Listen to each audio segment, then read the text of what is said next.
정치 현장에서 한 걸음 떨어져 보다 객관적이고 분석적인 시선으로 정치권의 쟁점을 들여다보겠습니다.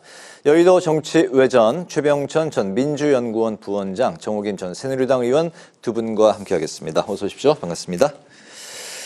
네, 대정부 질문 이제 오늘이 사흘째인데요. 오늘은 물가와 금투세 등을 놓고서 경제 분야의 공방이 이어졌습니다. 이번 대정부 질문에서 가장 주목받고 있는 인물이 한덕수 총리다, 이런 그 이야기들이 있는데 두 분 동의하십니까?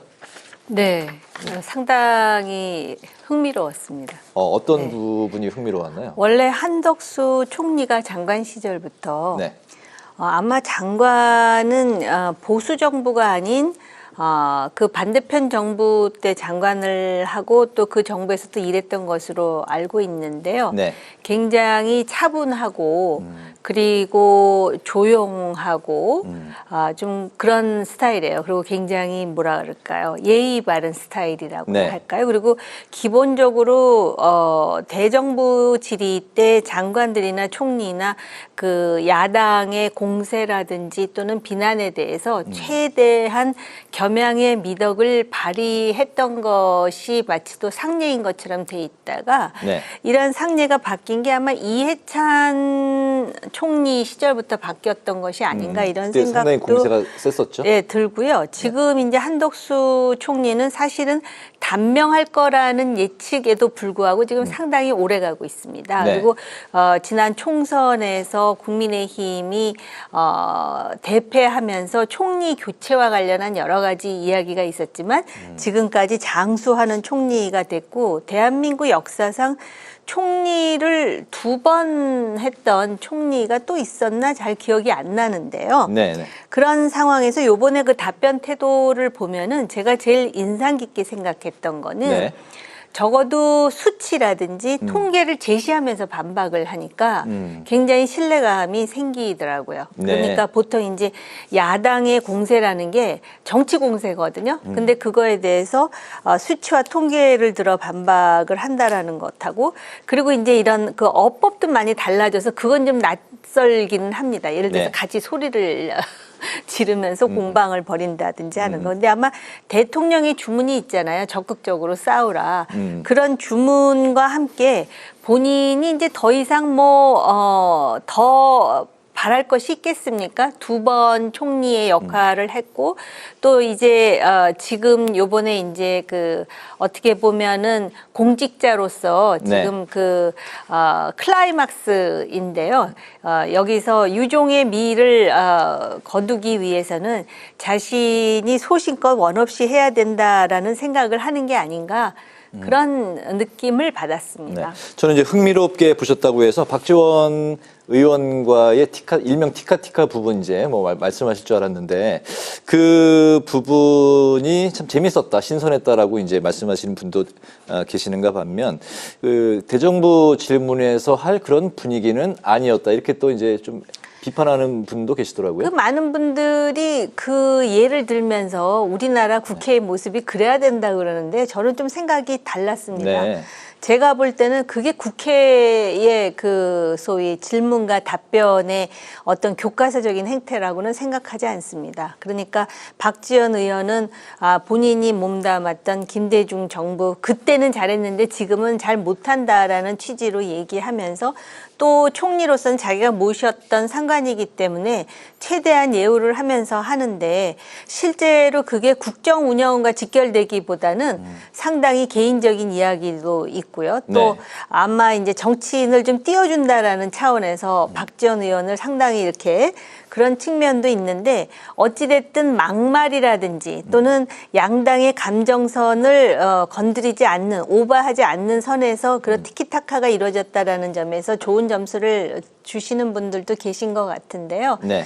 저는 그냥 그 개인적인 좋은 관계 때문에 그러한 식의 그 질의 답변의 그런 해프닝을 우리에게 보여줬다라고 봅니다. 해프닝으로 이제 보시는군요. 그 달라진 한덕수 총리 어떻게 보셨나요? 두 번째 국무총리를 하신 분이 저도 좀 말씀 중에 생각해 봤는데 김종필 총리가 2번 한 것 같아요.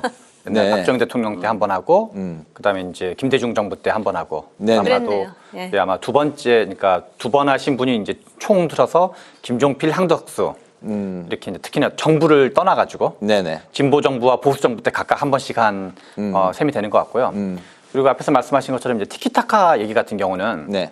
우리 정 의원님 말씀이 충분히 일리가 있을 수 있는데 기존의 21대 말부터 지금 22대 국회까지가 워낙 좀 비호감스러운 걸 많이 하기 때문에 오히려 좀 그게 많은 사람들이 거론하지 않나. 그래서 한덕수 총리와 박지원 의원이 이제 뭐랄까 얘기한 것 자체가 아주 모범적이라기보다는 그 기존에 너무 좀 이제 상대방을 악마화하는 네. 그리고 이제 험한 말들만 오고 가는 거에 비해서는 좀 약간 이례적인 거여서 아마 많은 사람들이 좀 다르게 봤던 것 같고요.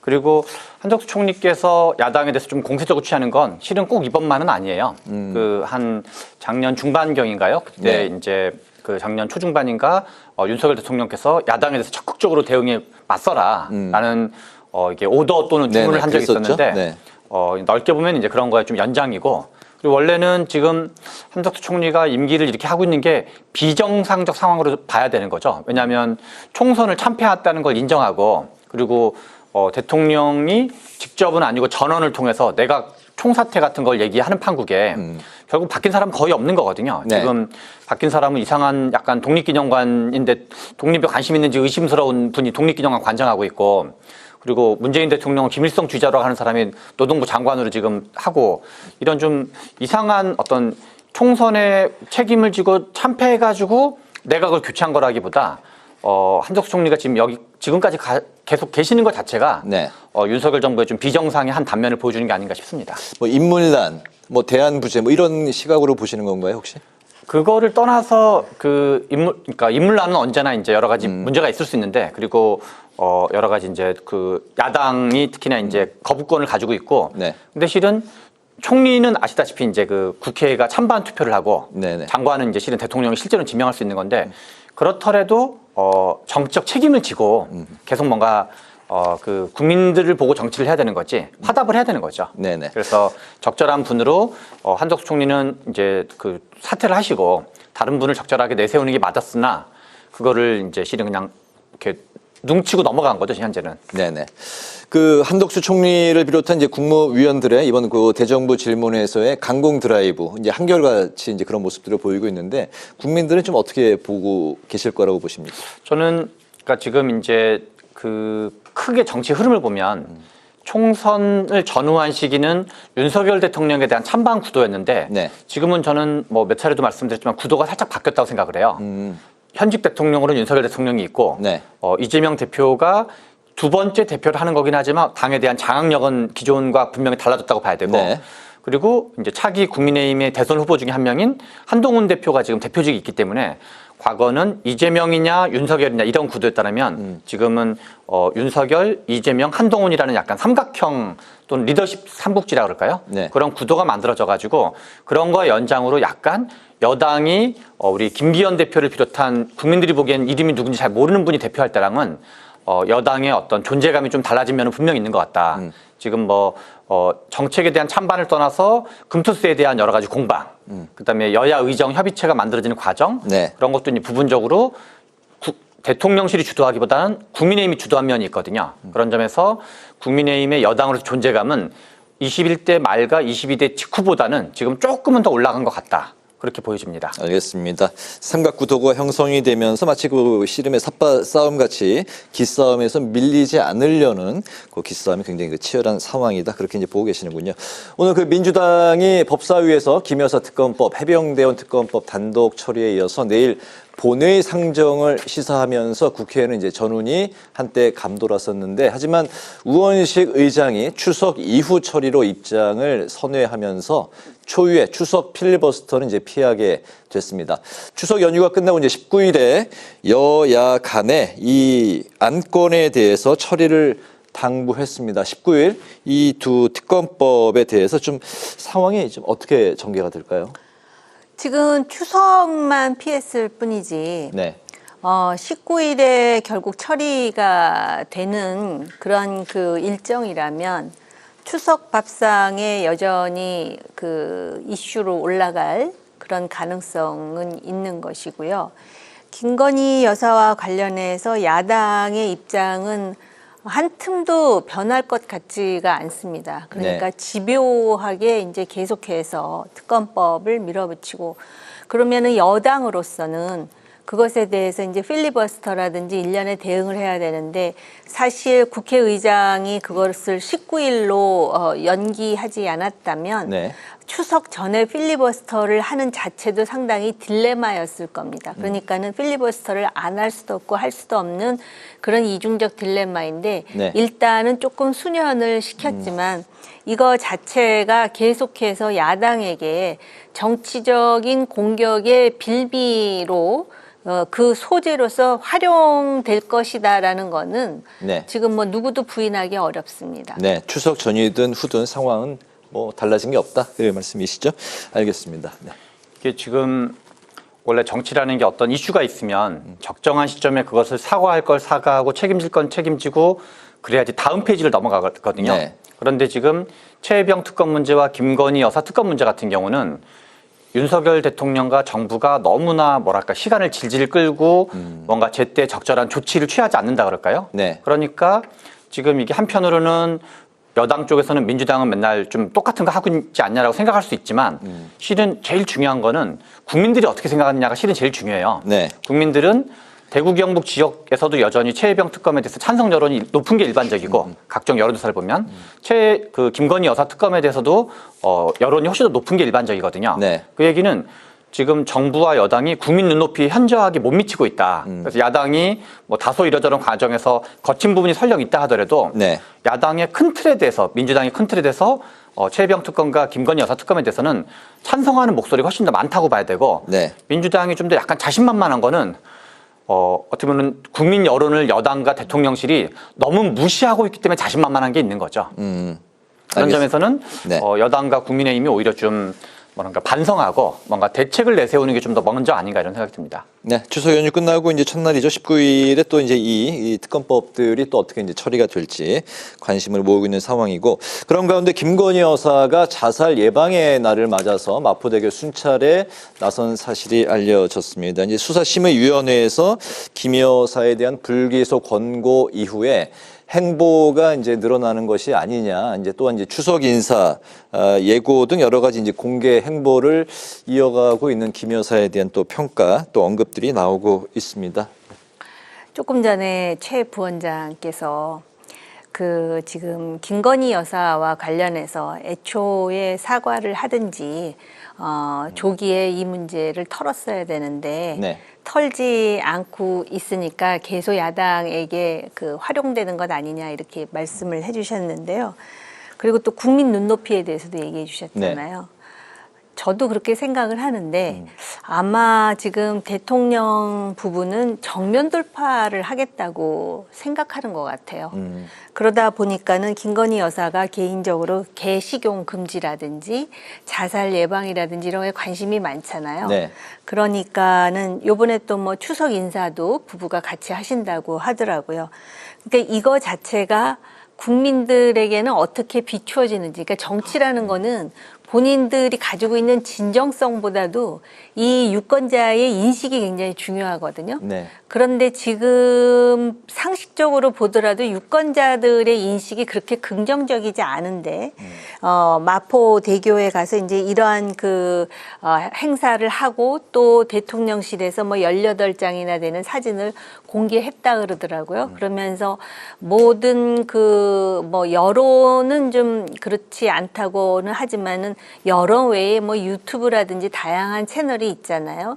이것에 대해서 지적하거나 비판하는 사람들이 굉장히 많은데 제가 생각할 때도 이제 보통 이런 상황에서는 조금 행동을 자제하는 게 일반적인 상례인데 네. 아마 다른 접근을 하고자 하는 것 같아요. 정면 돌파해서 네. 내가 이렇게 당당하다라는 모습을 보여주고 또 그 대통령과의 이제 해외 활동도 또 아마 예정이 돼 있을 것이고요.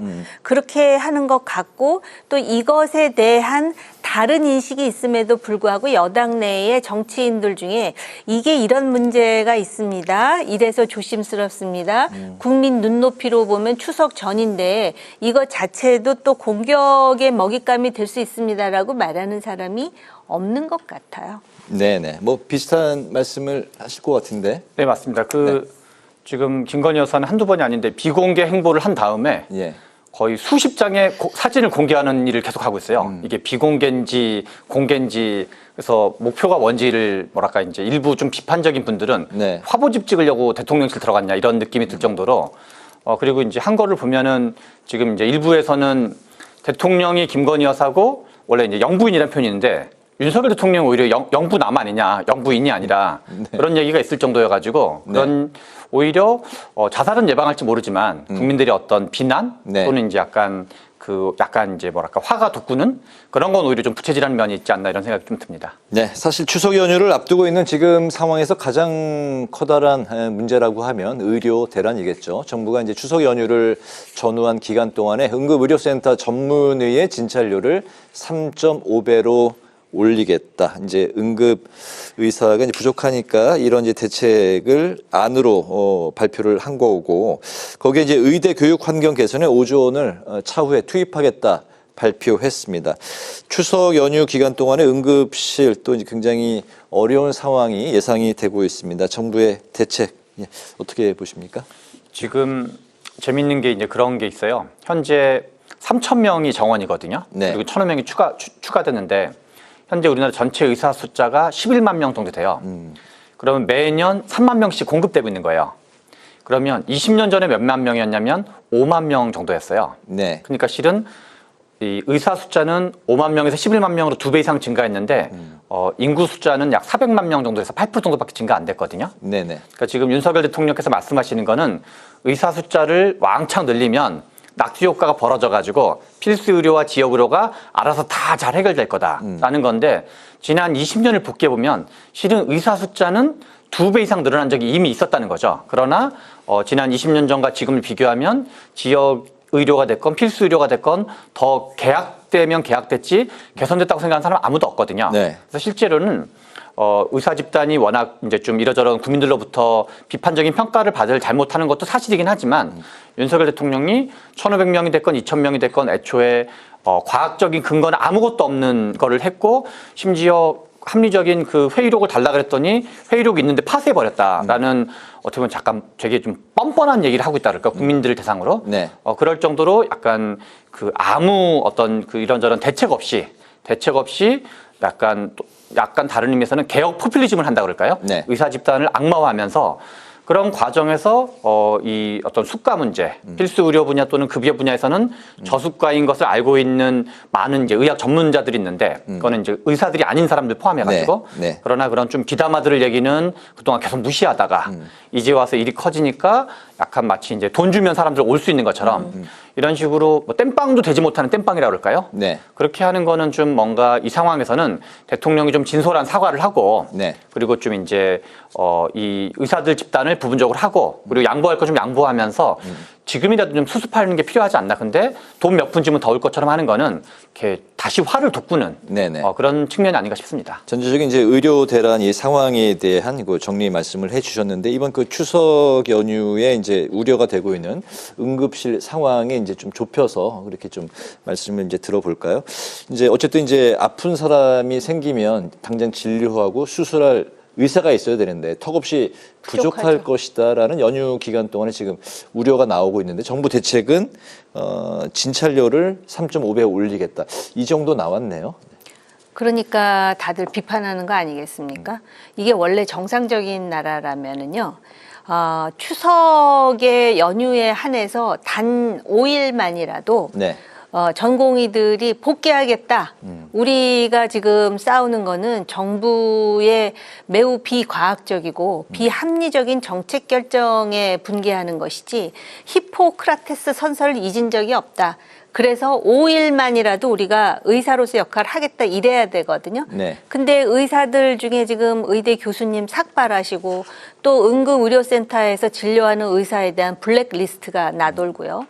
그런가 하면은 응급의료센터를 찾는 환자들을 상대로 해서 조롱이라든지 악성 댓글을 의사가 달았다라는 또 그런 기사를 보고 정말 당혹하지 않을 수가 없는 거. 이게 정상적인 게 아니죠. 네. 그런데 지금 최 부원장 말씀하셨듯이 오히려 의사들이 정말로 뭐 지금 그러진 않았지만 한 5일에서 7일 동안 봉사라도 하겠다. 그리고 나서 다시 물러가겠다. 네. 이렇게 하려고 마음 먹다가도 돈 올려줄게 그러면은 기분 나빠서라도 안 올 것 같다라는 느낌을 받았어요. 그러니까 지금 뭐라 그러냐면은 추석 건보 수가를 인상하고 의학 교육에 5조를 투입한다 그러면은 의사들이 당장 뭐라 그러냐면 우리가 돈 때문에 이러는 줄 아세요? 이러고 반박을 해요. 네. 실제로 돈 때문에 그렇다 하더라도 그렇게 접근하면 안 되는 거거든요.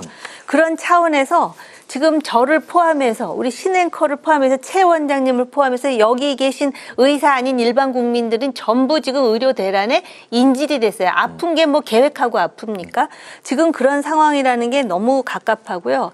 그래서 이제 여야 정의 협의회를 하자 그러는데 거기서 이제 너무 급하니까 한동훈 대표가 그런 얘기도 하잖아요. 당장 그러면 2025년 정원에 대해서도 다시 논의할 수 있다 그러는데 네. 내일부터 아마 수시 접수를 할걸요. 네네. 이런 세상의 무대책과 임기응변이 어디 있어요. 그러니까 사실은 여기서 여야 정은 여기서는 적어도 합의가 되어 있었어야 되는 거예요. 네네. 의사들도 지금 뭐 전공의와 의협 간의 갈등도 말도 못하게 심해요. 그러니까는 지금 이 상황에 대해서 누구도 다잡을 수 있는 리더십이 없다라는 거는 어떻게 보면 우리들이 처하고 있는 비극이긴 한데요. 네. 제가 볼 때는 일단 여야 정의 협의체가 만들어진다 그래서 당장 무슨 해결책이 나는 건 아닌데요. 그렇다 하더라도 제 견해는 그렇습니다. 적어도 의사라면 단 사흘만이라도 추석 연휴에는 자원봉사를 하되 다시 그 다음에는 안 하겠다라고 하든지 해서 그래도 대한민국 의사가 의사로서의 정신이 살아있다는 걸 좀 보여주십사 호소하고 싶고요.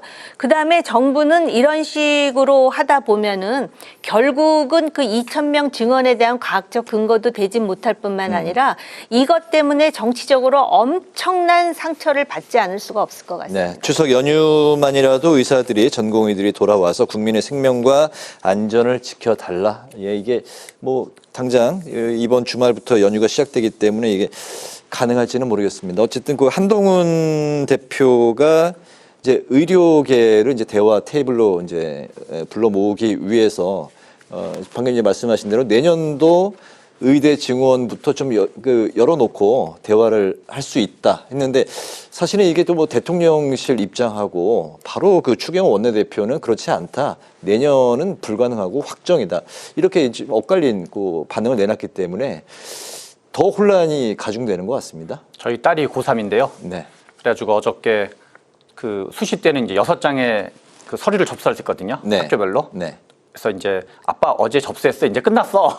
그래서 못 바꿔 이렇게 얘기하더라고요. 네네. 그래서 이제 정 의원님 말씀하신 것처럼 이제 고3들은 이제 학교를 지금 수시는 다 접수를 한 거죠. 네. 그래서 실제로는 끝난 건데 다만 우리가 이제 대화를 할 때 서로 이제 대화나 어떤 이런 협의체, 지금 이제 의료 대란 또는 이제 의사 정원을 둘러싼 논란이 서로 생각이 다르고 견해가 다르고 그게 좀 많이 달랐던 거잖아요. 네. 그러면 서로 상대 끝에 있는 사람이 어느 쪽 주장이 맞을 수도 있고 틀릴 수도 있는데 당신 주장은 틀리니까 절대 그런 주장을 하지 마. 그런데 참여는 해.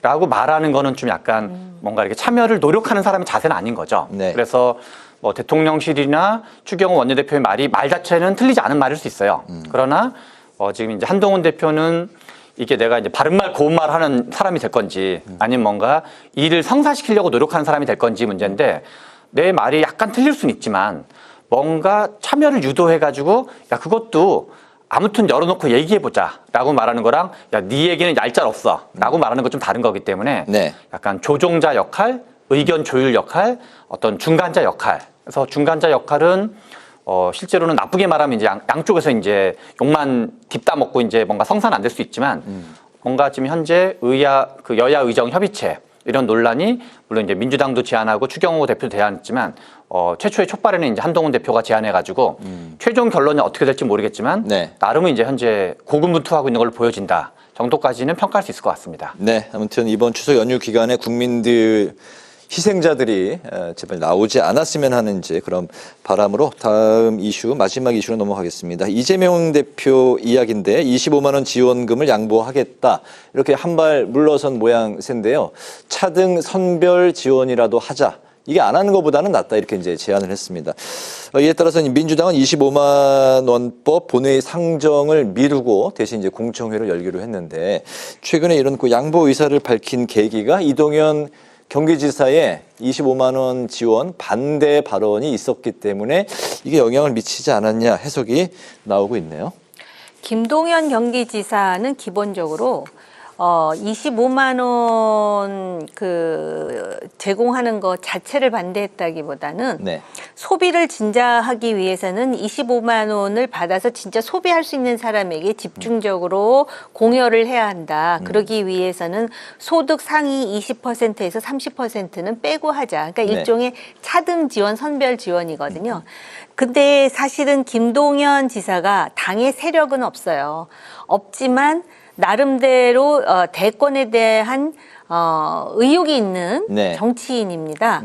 그럼에도 불구하고 이재명 대표가 생각보다 빨리 이렇게 유연하게 나오는 거는 본인도 역시 대권 주자이기 때문에 중도를 견인하고 합리적인 리더로서의 이미지를 구축하는데 25만 원은 보편적인 상표권 지원을 고집하는 것보다는 네. 그게 훨씬 유연하고 현실적으로 보인다라는 계산에 근거한 것이 아닌가. 그리고 이제 일단 한 발 물러선 모습을 보임으로써 궁극적으로 차등 지원이든 선별 지원이든 어려운 사람에게 소비 진작의 차원으로 상징성이 있잖아요. 25만 원. 이거는 이재명 표 네네. 25만 원이다. 아마 그거를 전략적으로 노리는 게 아닌가 그렇게 생각됩니다. 네, 민생을 적극적으로 좀 챙기는 듯한 이제 모양새. 거기에다가 이제 어쨌든 좀 중도 외연 확장을 위해서 좀 넓게 유연하게 좀 포용하는 그런